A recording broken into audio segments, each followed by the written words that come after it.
अस्सलाम वालेकुम। उम्मीद है आप सब ठीक होंगे। तो आज हमने जो टॉपिक पढ़ना है वो है हमारे पास अरेज़ का पहले भी मैंने आपको थोड़ा सा ओवरव्यू बता दिया था, लेकिन अब हम थोड़ा सा इसको दोबारा से पढ़ लेते हैं ताकि आगे हमने इसी टॉपिक को लेके चलना है। तो जिन बच्चों का क्लियर नहीं था टॉपिक, उनको भी क्लियर हो जाएगा। अरे is a set of variable that can store similar type of data. ठीक है, सबसे पहले तो ये चीज़ों को स्टोर करता है हमारे पास एक लोकेशन के ऊपर। और वेरिएबल्स क्या होती है, जिनकी वैल्यूज़ हमारे पास चेंज हो रही होती हैं। लाइक हमारे पास वेरिएबल है एक्स या इस तरह से कोई भी variable that can store similar type. आपने ये बात हमेशा याद रखनी है कि अरे में हमेशा डाटा होगा सिमिलर टाइप का। अगर आप इसमें इंटीजर स्टोर करवा रहे हैं तो 1 2 3 एक ही अरे में इस टाइप का ही डाटा स्टोर होगा, या कैरेक्टर स्टोर करवा रहे हैं, ये जो भी स्टोर करवा रहे हैं। The set of variable consist of different memory location. ये डिफरेंट मेमोरी लोकेशन के ऊपर पड़े हुए होते हैं, डिफरेंट जगह के ऊपर, डिफरेंट एड्रेसेस के ऊपर पड़े हुए होते हैं। These location are adjacent in memory and are indicate with the same name. इनको हम लोगों ने जब भी ढूंढना होता है तो कोई इनका सेम नेम होता है पूरी अरे का, उस अरे के थ्रू हम इनको निकाल सकते हैं। Each memory location can store one value. Her memory location के ऊपर सिर्फ एक वैल्यू स्टोर होगी, यानी कि अगर आप अरे के ऊपर 1 2 3 तीन नंबर स्टोर करवा रहे हैं तो 1 एक लोकेशन पे स्टोर होगा, 2 दूसरी लोकेशन पे और 3 तीसरी लोकेशन पे स्टोर होगा। The element of the array are accessed with reference to their position और लोकेशन नंबर। कि जब भी हमने उसको एक्सेस करना है, उसको निकालना है, तो हम एक स्पेसिफिक एड्रेस के थ्रू उसको निकालेंगे।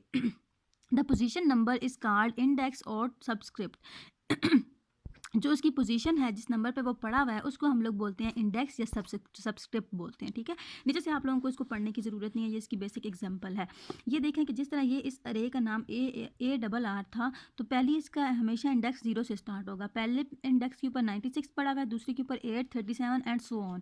ठीक है, उसके बाद हमारे पास इसके आ जाते हैं एडवांटेजेस। अरे can store a large number of value with single name. एक नेम के साथ, जिस तरह यहाँ पे ARR नेम था, एक नेम के साथ वो मल्टीपल वैल्यूज़ को स्टोर करवा लेती है। Use to process many values easily and quickly. इसके थ्रू हम बहुत सी वैल्यू को आसानी से और तेज़ी के साथ प्रोसेस कर सकते हैं, यानी कि उनके ऊपर कुछ भी प्रोसेसिंग करनी है, उनको सॉर्ट करना है, उनको अरेंज करना है, या कुछ भी करना है, वो हम इसके थ्रू कर सकते हैं। The value store in an अरे कैन बी स्टोर्ड ईजीली। इनको स्टोर करना भी आसान होता है। अ search process can be applied on अरे easily.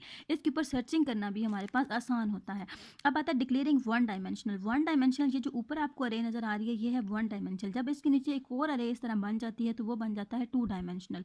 One dimensional array is use to store different value of similar type as a single row. ठीक है, सिंगल रो, एक रो में हम डाटा को स्टोर करवा देते हैं।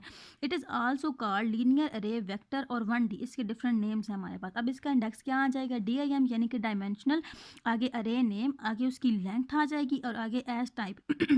लेंथ आपने यहाँ पे बतानी है। अब जिस तरह यहाँ पे 1 2 3 4 5 नंबर स्टोर हैं, तो इसकी लेंथ क्या होगी, 5 होगी। ठीक है, और इसकी टाइप क्या होगी, अगर आपने इंटीजर स्टोर करवाए हैं तो इसकी टाइप होगी इंटीजर। और यहाँ पे अरे का नेम, जिस तरह ऊपर अरे का नेम था, उसने क्या नेम रखा है, ARR, तो आप भी ARR इसका नाम रखेंगे। उसके बाद हमारे पास आ जाता है वेरिएशन इन अरे डिक्लेरेशन। कि जब आप अरे डिक्लेयर कर रहे हैं, बना रहे हैं, तो आपने उसमें वेरिएशन करनी है। यानी कि अरे का इंडेक्स हमेशा 0 से स्टार्ट होता है, और आप चाह रहे हैं कि इस बार इंडेक्स 1 से स्टार्ट हो, या 3 से, या 5 से, जहाँ से भी आप स्टार्ट करना चाह रहे हैं। तो आप क्या करेंगे, by default the index of an array start from 0, but the starting index can be change. It can be started from any number. An example of such array is as follow. Dimensional marks, marks type की, marks नाम की हमने एक अरे बना दी है 1 to 5, यानी कि 1 से स्टार्ट होगी और कहाँ तक जाएगी, 5 तक जाएगी। ठीक है, द अबव अरे can also hold 5 elements, but the index of first element is 1 and the index of last element is 5, यानी कि इंडेक्स 1 से स्टार्ट होगा और 5 तक जाएगा। The statement option base 1 is use to generation declaration section to change the default option of array index. कि हम लोग ये यूज़ करेंगे, सबसे पहले जब हमने अपनी स्टेटमेंट बतानी है तो लिखेंगे ऑप्शन बेस 1, कि हमारी बेस कहाँ से स्टार्ट होगी, 1 से स्टार्ट होगी। अब नीचे इसका प्रोग्राम देखते हैं। ऑप्शन बेस 1, सबसे पहले आप ये स्टेटमेंट देंगे कि हमारी बेस कहाँ से स्टार्ट होगी, 1 से स्टार्ट होगी। प्राइवेट सब कमांड 1 क्लिक। ये जब भी आपने कोई अरे या कोई नया स्टैंडर्ड प्रोग्राम स्टार्ट करना है तो ये सबसे पहले आप लिखेंगे। उसके बाद आ जाएगा डायमेंशनल अरे 4 हमारे पास इंटीजर्स हमने स्टोर करवाने हैं एज इंटीजर्स। ठीक है, ARR नाम की एक अरे बना ली है। 1 से उसका बेस ऊपर हमने बताया ना 1 से स्टार्ट हो रही है, तो 1 से स्टार्ट होगी। 1 में 10, 2 में 20, 3 में 30 और 4 में 40 नंबर हमने स्टोर करवा दिए। उसके बाद हमारे पास आ जाता है एक्सेसिंग इंडिविजुअल एलिमेंट ऑफ अरे। अरे से हमने कोई एलिमेंट निकालना है तो हम क्या करेंगे, द